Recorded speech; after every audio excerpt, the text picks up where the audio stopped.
నమస్కారం అండి డాక్టర్ శ్రీ ఆచార్య అనంతకృష్ణ స్వామి గారు. నమస్కారం. చాలా మంది అడుగుతూ ఉన్నారు మనీ మంత్ర క్లాసెస్ గురించి. ఎపిసోడ్ స్టార్ట్ చేసే కన్నా ముందు ఇన్ఫర్మేషన్ ఇద్దామని ఉంది. క్లాసెస్ ఎక్కడెక్కడ ఏ ఏ ప్రాంతాల్లో ఏ ఏ డేట్లలో పెట్టబోతూ ఉన్నారు? ఓకేనమ్మా, మనకి ఇప్పుడు 2024 అమ్మా, మనకి ఆగస్టు 4th అమ్మా విజయవాడలో ఉంది. ఇప్పుడు జస్ట్ 2 రోజుల్లో. అలాగే 18 ఆగస్టు వచ్చి హైదరాబాద్లో ఉంటుంది, మళ్ళీ రెగ్యులర్ క్లాస్. 18 ఆగస్ట్ హైదరాబాద్. అలాగే 25 ఆగస్టు మళ్ళీ స్పెషల్ క్లాస్ ఉంటుంది. ఓ, స్పెషల్ క్లాస్ చాలా రష్గా ఉంది, తొందరగా ఎన్రోల్ చేసుకునే ప్రయత్నం చేయండి. 1 సెప్టెంబర్ వచ్చి విశాఖపట్నంలో ఉంటుంది. 8 సెప్టెంబర్ వచ్చి తిరుపతిలో ఉంటుంది. అలాగే 15 సెప్టెంబర్ వచ్చి మళ్ళీ రాజమండ్రిలో ఉంటుంది. అలాగే 29 సెప్టెంబర్ వచ్చి అనంతపూర్లో ఉంటుంది. నమస్కారం డాక్టర్ శ్రీ ఆచార్య అనంతకృష్ణ స్వామి గారు. నమస్కారం అండి.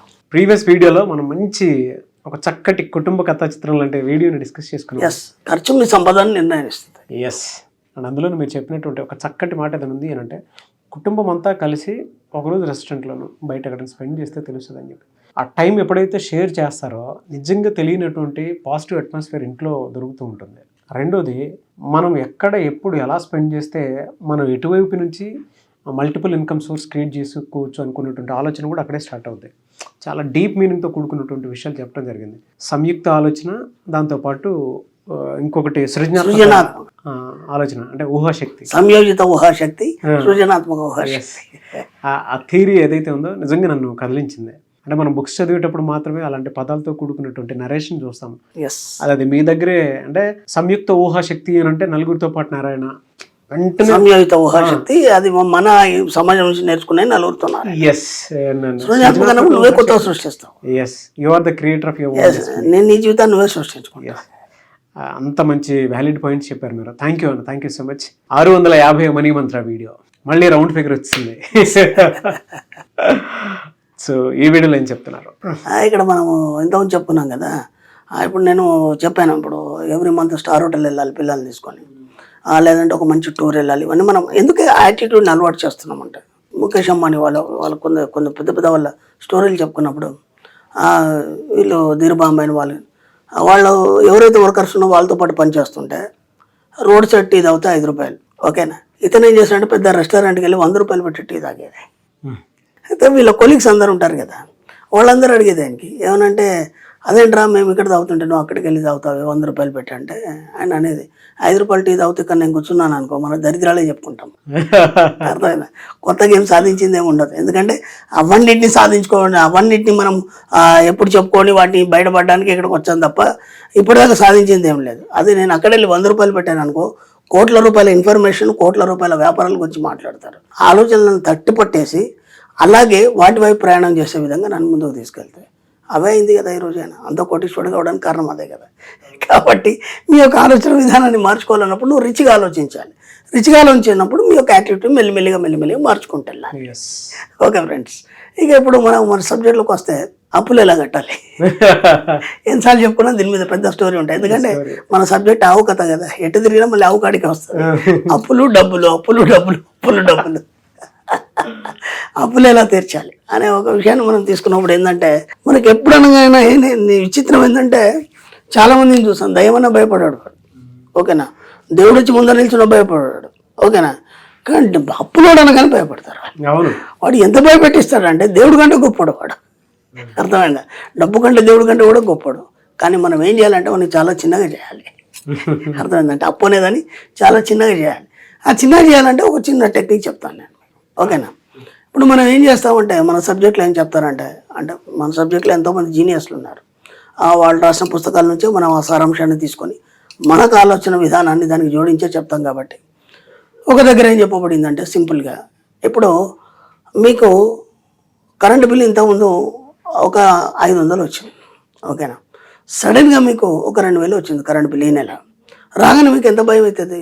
ఏమంటే ఇంట్లో అర్చేస్తారు. ఇక ఎప్పుడు నువ్వు ఫ్యాన్లు అలాగే పెడతావు, ఎప్పుడు ఆ లైట్స్ అలాగే పెడతారు, పిల్లలందరూ అది ఆఫ్ చేయాలి, టీవీ పొద్దాగా చూస్తారు, ఇవన్నీ అరుస్తారు. ఎవరిని ఏం డిస్టర్బ్ చేయకండి. ఎప్పుడైతే మీకు ఆ 2000 కరెంట్ బిల్లు వచ్చిందో, మీకు ఫోన్లో రావచ్చు, లేదంటే రిసిప్ట్ రావచ్చు, ఏదైనా రావచ్చు, దాన్ని తీసుకొని ఒక పప్పు తీసుకొని థ్యాంక్ యూ చెప్పండి. ఓకేనా, ఎందుకు చెప్పాలి? ఆ 2000 మీకు డబ్బు వచ్చినట్టు ఫీల్ అవ్వండి. ఇదొక ఎక్సలెంట్ టెక్నిక్. ఆ 2000 మీకు డబ్బు వచ్చినట్టు ఫీల్ అవ్వండి. ఆ 2000 మీకు ఏదో రకంగా విశ్వం మీకు ఇచ్చినట్టు ఫీల్ అవ్వండి. ఓకేనా, ఎప్పుడు కూడా మీకు వచ్చిన ప్రతి బిల్లును ఆశీర్వదించండి. మీకు వచ్చిన ప్రతి బిల్లుని ఆశీర్వదించండి. ఆశీర్వదించి దాన్ని పప్పు తీసుకుని 20,000 లేదా ఒక చిట్టి వాడు ఎవడో పంపించాడు మీకు ఇంత కట్టాలి ఇచ్చేయాలని, మీరు దాన్ని ఆశీర్వదించండి, దాని ప్రేమతో స్వీకరించండి. అది మీకు వచ్చినట్టు ఫీల్ అవ్వండి.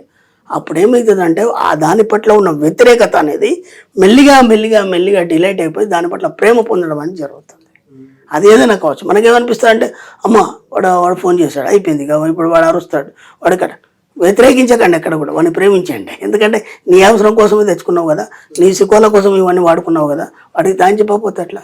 మరి అది బిల్ రాగానే మళ్ళీ నువ్వు అంత గట్టిగా అరవడం ఎందుకు? అర్థమవుతుందా లేదా? ఆ సుఖాన్ని పొందినప్పుడు ఒక ఫ్యాన్ పెట్టుకున్నావు, ఆ రిలాక్సేషన్ పొందావు, ఏసీ పెట్టుకున్నావు, దాని యొక్క కూలింగ్ని అనుభవించావు, నీకు ఎంత ఆనందాన్ని ఇచ్చింది మనసుకి, శరీరానికి. ఇప్పుడు దానికి థ్యాంక్ చెప్పినావు కదా, మరి దాని వచ్చిన బిల్లు కూడా నువ్వు థ్యాంక్ చెప్పాలి కదా. ఇప్పుడు ప్రతి బిల్లును మీరు ఆశీర్వదించడం వల్ల, ప్రతి బిల్లును మీరు థ్యాంక్స్ చెప్పడం వల్ల ఏమవుతుందంటే దానికి సరిపడా డబ్బులు మీకు ఏదో రకంగా రావడం మొదలవుతుంది. గుర్తింపు ఇవ్వాలి సార్ బిల్లుకి కూడా. ప్రతిదానికి అంటే సబ్జెక్ట్లో అంత ఖర్చు పెట్టి అంత మనకు జరిగింది అని అంటే అది వచ్చేంత ఉందని కూడా మనం అర్థం చేసుకోవాలి. అది కూడా ఒక డిజైన్ని క్రియేట్ చేస్తుంది. అలా ప్రతి బిల్లుని ఏ బిల్లు వచ్చినా సరే మీరు భయపడకుండా శుభ్రంగా దానికి ఒక థ్యాంక్స్ చెప్పండి, దానికి ఒక పప్పు తీసుకోండి. అంత డబ్బు మీకు వచ్చినట్టు ఫీల్ కండి. మీకు ఎవరో 30,000 బిల్లు వచ్చింది, 30,000 మీకు డబ్బులు ఎవరో తెచ్చిచ్చినట్టు మీరు ఫీల్ అయినప్పుడు ఏమవుతుందంటే నిజంగానే విశ్వం మీకోసం 30,000 క్రియేట్ చేయడం జరుగుతుంది. ఓకేనా? అలా ప్రతి బిల్లు ఏదైనా సరే ఆ విధంగా ఒక టెక్నిక్. ఓకే, అలాగే మీరు డిసైడ్ అయిపోండి లైఫ్లో ఏమని, ఇక్కడ నుంచి నేను అప్పులేని జీవితాన్ని ఆనందంగా గడుపుతాను. ఖచ్చితంగా డిసైడ్ అయిపోండి. నేను ఇది ఎప్పుడో చెప్పాను, మళ్ళీ రిపీట్ చేస్తున్నాను. ఎందుకంటే చాలామంది కొత్త ప్రేక్షకులు మనకు వచ్చారు కాబట్టి వాళ్ళకు కూడా తెలియాలి. ఫస్ట్ ఆఫ్ ఆల్ మీరు డిసైడ్ అయిపోండి, నేను ₹1 కూడా అప్పు చేయను. ఇక నా జీవితంలో ఇక నుంచి నేను ₹1 అప్పు చేయదలుచుకోలేదు. మీరు డిసైడ్ కానంత మట్టుకు మీ జీవితంలో అప్పు జరుగుతూనే ఉంటుంది. ఎందుకంటే మీకు ఒక ఆలోచన ఉంటుంది కదా, ఇప్పుడు ఫస్ట్ వచ్చింది ఎవరెవరికి అడిగి పెట్టారు, భయం లేదు, ఎందుకంటే వాడు ఇస్తాడు, తీసుకోవచ్చు. మళ్ళీ 15 డేస్ కాగానే ఉన్న డబ్బు అంతా అయిపోద్ది. మళ్ళీ 15 డేస్ ఎలా గడవాలి ఇప్పుడే ప్లాన్ వేశారు.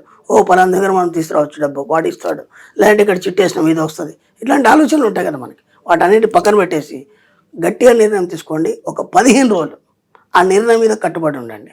నేను ₹1 కూడా అప్పు చేయదలుచుకోలేదు, ఎంత ఘోరమైన పరిస్థితులు వచ్చినా సరే ఒకసారి కఠినంగా ఉండండి. ఇన్నేళ్ళ జీవితంలో ఒక 15 రోజులు కఠినంగా ఉండండి. 16వ రోజు నుంచి డబ్బు రావడం స్టార్ట్ అయింది. నేను CEO's బుక్ దాంట్లో కూడా చెప్పాను కొంచెం. ఎస్, నేను నిజంగా చెప్తున్నాను. CEO's బుక్ లో అంటే నేను అనంతకృష్ణ స్వామి గారు చేసినటువంటి the CEO's book mister Nag అని చెప్పేసి కొట్టినా కూడా మీకు వస్తుంది. ద CEO's బుక్ అనంతకృష్ణ స్వామి అని చెప్పేసి మీరు కొట్టినా కూడా అనంతకృష్ణ స్వామి గారి అయితే ఇంటర్వ్యూ ఉంటుంది, అది చూడొచ్చు మీరు. అందులో చాలా టెక్నిక్స్ను లైఫ్ స్కిల్స్కి కావాల్సినటువంటి కొన్ని డెసిషన్ మేకింగ్స్ ఉంటాయి. ఆయన ఎప్పుడు ఎక్కడ ఏ విధంగా డెసిషన్ తీసుకున్నారో చూడడానికి ఆయన ఫన్నీగా చెప్పినట్టు ఉంటుందేమో, కానీ అంటే సునాయాసంగా వెళ్ళిపోయింది మా ఇంటర్వ్యూ. చాలా డెప్త్ ఉంటుంది. సో ఒకసారి మీరు చూడండి అది కుదిరితే. కాబట్టి ఇప్పుడు ఏమైపోయింది, 15 రోజులు కట్టి నిర్ణయం తీసుకున్నావు. ఏమని, నేను ₹1 కూడా అప్పు చేయను అని చెప్పేసి. తీసుకోగానే ఏం చేస్తుంది, చూస్తుంది, విశ్వం కూడా ఆలోచిస్తుంది, వీడు దాని మీద కట్టుబడి ఉన్నాడా లేదా. 1 రోజు 2 రోజులు ఎంతో కఠినమైన సిచ్యువేషన్ వచ్చింది, అయినా సరే నువ్వు చేయలేదు. అరే వీడు మాట మీద ఉన్నాడు కాబట్టి వీడికి ఇవ్వాలి. 16 రోజు నుంచి ఏదో రకంగా మెల్లే డబ్బు రావడం స్టార్ట్ అవుతుంది. ఇలా నేను క్లాస్లో కూడా ఎంతోమందికి చెప్పాను, చాలామంది కూడా ఈరోజు అప్పుల నుంచి బయటపడ్డారు. దాంతోపాటు ఏంటంటే బాగా సంపాదిస్తున్నారు. ఎంత మంచి టెక్నిక్ అంటే అసలు మీరు ఊహించారని అద్భుతంగా పనిచేస్తుంది. ఇది అయిపోయింది. తర్వాత ఒక అఫర్మేషన్ చేయమని చెప్పాను. ఎంతోమంది డబ్బులు అప్పులు ఉన్న వాళ్ళకి ఒకటే అఫర్మేషన్, అన్ని రకాల డబ్బులు అన్ని రకాల బిల్లులు నేను సమయంలోపు చెల్లించేందుకు విశ్వానికి కృతజ్ఞతలు. ఇది మీరు ఎన్నిసార్లు వీలైతే అన్నిసార్లు ఏదో పని చేసుకుంటున్నారు, ఏదో చేస్తున్నారు, పదే చెప్పడం వల్ల మీ సబ్కాన్షియస్ మైండ్కి మీరు పట్టించిన వాళ్ళు అవుతారు. అప్పుడు ఏమవుతుంది, ప్రతి అవసరానికి మీరు అప్పు చేయకుండా దానికి సరిపడే డబ్బులు ఎక్కడి నుంచి రావడం మొదలవుతుంది. ఇవన్నీ ప్రాక్టికల్లో పెట్టారు మన వాళ్ళు, నేను పెట్టాను, అందరూ సాధించారు. ఇది ఎలా అవుతుందని మళ్ళీ అనుమానాలు వద్దు. ఓకేనా? జస్ట్ మీ యొక్క మనసుకి ఏదైతే చెప్తారో అది మీ సబ్కాన్షియస్ మైండ్ పట్టుకొని అదే మీ జీవితంలో ఇవ్వడం జరుగుతుంది. దాంట్లో ఇదొక భాగంగా చెప్తున్నాం మనం. ఓకేనా? అన్ని రకాల డబ్బులు అన్ని రకాల బిల్లులు నేను సమయంలోపు చెల్లించేందుకు విశ్వానికి కృతజ్ఞతలు. ఇది అయిపోయింది. ఆ తర్వాత జస్ట్ రోజు రాత్రి పడుకొని నిద్రలోకి చేరే ముందు డబ్బు సంపద అనుకుంటే నిద్రపోండి. హాయిగా మీరు ఏదైతే చెప్తారో అది మీ సబ్కాన్షియస్ మైండ్ పట్టుకుంటుంది. మెల్లిమెల్లిగా మీరు అప్పుల నుంచి బయటపడతారు, హాయిగా ధనవంతులు అయిపోతారు, అన్ని రకాలుగా ఆనందాన్ని పొందుతారు. ఇప్పుడు మీరు దీన్ని బట్టి ఏమర్థమైంది మీకు? మన ఆలోచనే మన బలం, మనం ఏ విధంగా ఉండాలో అది నిర్ణయిస్తుంది. కాదు, అప్పులు ఎలా తీసేయాలని టెక్నికల్ చెప్పాం మనం. అదే దానికి సంబంధించిందే. అప్పుల నుంచి ఎలా బయటపడాలి, మన సబ్కాన్షియస్ ఫస్ట్ పాయింట్ మీకు ఏ బిల్లు వచ్చినా దాన్ని ఆశీర్వదించాలి. అది ఎవరిని మనం ఎక్కడ కూడా మనం వాళ్ళకి నెగిటివ్గా మాట్లాడొద్దు. ఆ డబ్బు ఇచ్చిన వాడు కూడా మనం నెగిటివ్గా మాట్లాడొద్దు.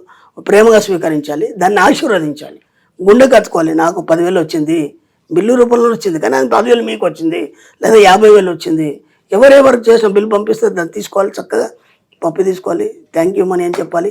ఇది నేను పొందినందుకు విశ్వానికి కృతజ్ఞతలు అని చెప్పాలి. ఎస్, ఆటోమేటిక్గా మీ జీవితంలో డబ్బు ధార కురుస్తుంది. Fantastic and thank you sir, thank you so much doctor Shri Acharya Krishna Swami గారు. థ్యాంక్ యూ అండి.